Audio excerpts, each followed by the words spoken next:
Thank you very much, Pharmacist Tosin. We're looking at protecting pharmacists at the front line from the hospital pharmacist point of view. And my outline in the brief is the role of hospital pharmacists in control of COVID-19, our current position, interventions to date, current challenges, and future interventions. By way of introduction, we've heard already from the erudite professor that we have over 12 million confirmed cases as at yesterday, about 505,000 deaths worldwide. And then for healthcare workers, about 1,540 have been infected. 17 hospital pharmacies have been infected as of July 10th, 2020, and one confirmed death. More than 10 medical doctors have been confirmed dead.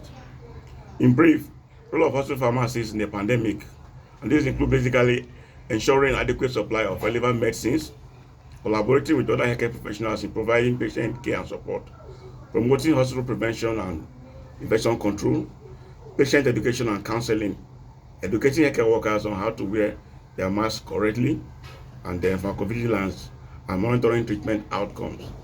Aggressive controls usually at the level of the leadership of pharmacy department, and objectives include to establish sustainable infection control activities, prevent overcrowding in satellite pharmacies, ensure adequate supply of personal protective equipment, provision of adequate training for all pharmacists and pharmacy staff, and ensuring adequate patient to pharmacy staff ratio. In other words, to ensure that there is equitable distribution of pharmacies in the various satellite pharmacy units and others. Monitoring pharmacists' compliance with standard precautions, providing mechanisms for improvement as needed. Still talking about work and environmental control and work and engineering control, looking at the need to ensure adequate ventilation in pharmacy units, address adequate environmental cleaning of units. There's a need to maintain physical distance of at least 1 meter between all patients, ensure that cleaning and disinfection procedures are followed consistently and correctly, and then you clean environmental surfaces with water, detergent, and apply sodium hypochlorite. The professor talked about the use of probably glass to demarcate, to serve as a barrier between patients and pharmacists.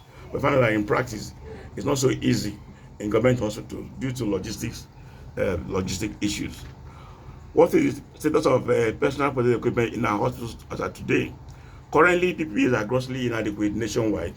Only few institutions provide their pharmacists with N95 face masks, which have been proven by research to provide good protection against the COVID virus. Some pharmacists have been given surgical masks in their hospitals. Some other ones are provided face masks made of cloth material, even when we know they cannot offer protection against COVID-19. In some institutions, some pharmacists are not even given at all. So they have to purchase out of their own pockets. Few centers provide gowns, face shields, and eye goggles to their pharmacists. Currently, also pharmacy services are decentralized in most institutions. A good number of pharmacists are complying with directives on the correct use of face masks and shields. Some others are not, and the reason they are giving is that wearing face masks for about 5 hours at a stretch is not convenient. Pharmacists working in national centers engage in rotation. In other words, they work 40 days continuously at the center, and then they go off for 14 days to go and self-isolate. All pharmacists, national centers are currently provided with almost all the PPE they need, except maybe for eye goggles for most of them. Also, pharmacies have produced millions of liters of hand sanitizers, including multi-dose packs for use in wards and clinics and individual packs. Some hospital pharmacies have also produced sodium hypochlorite even before the outbreak of COVID-19. Interns are not assigned to hospital centers, neither are they involved in handling of COVID-19 patients. But although I must mention that at least one intern is among those that were infected with the COVID virus. All patients that enter hospital pharmacies are encouraged to wash their hands with soap and water provided by the department. Most of them receive their medication through windows provided in front of the pharmacy. Physical distancing observed in patient counseling in most hospitals within the available space limit. The usual one-on-one counseling has been suspended for now in most pharmacies until after the COVID virus. The patients and customers or caregivers are now also asked to wait their turn outside the pharmacy no longer, they don't crowd into the pharmacy anymore. And they usually ask to maintain a distance of 1 to 2 meters between them while on queue. Interventions to date. Federal government has paid 2 months enhanced asset allowance to pharmacists and all healthcare workers with a promise to pay the balance hopefully by July ending.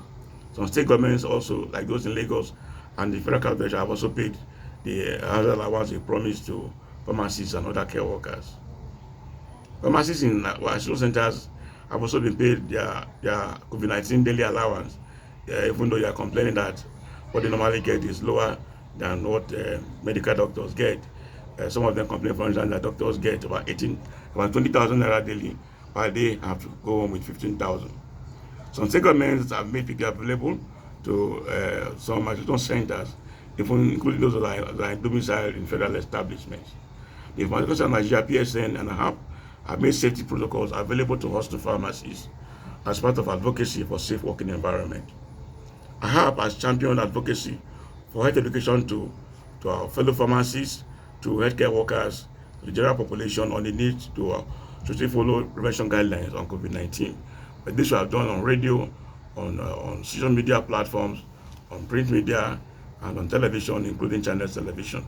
We went into a memorandum of understanding with Channel Television so that pharmacists that be on Channel Television every other day to talk about prevention measures for COVID-19 and to also provide solution to the COVID-19 pandemic.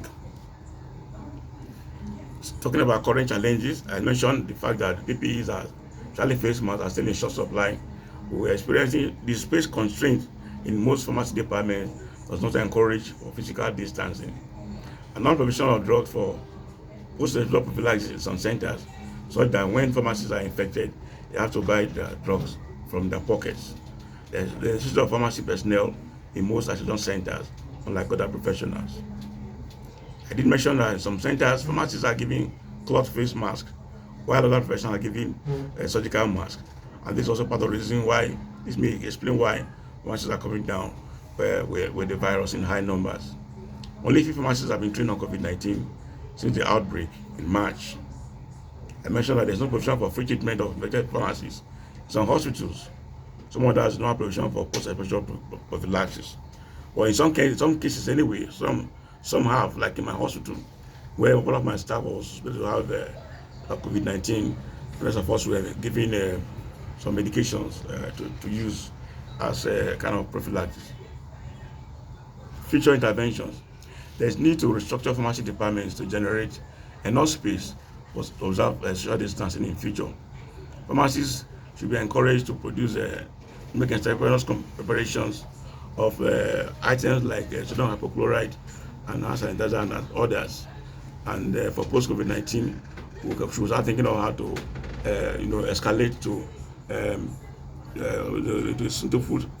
into small manufacturing outfits where pharmacists and hospitals can produce some products as is the case in some countries in Europe and US and co. Now, provision of N95 masks, specifically pharmacists involved in rendering care to confirmed COVID-19 patients, should be a minimum benchmark as far as PPEs are concerned. Additionally, gowns and face shields and goggles should be made available routinely to pharmacies. There's also the need to fund the drug revolving funds to ensure continuous medicines availability in hospitals. There's need for greater intervention by federal and state governments, as well as non-governmental organizations by way of provision of PPE and other necessary like drugs and others. There's a need also for greater advocacy from the PSN, just like what we are witnessing today, and other stakeholders on the need to abide by prevention measures.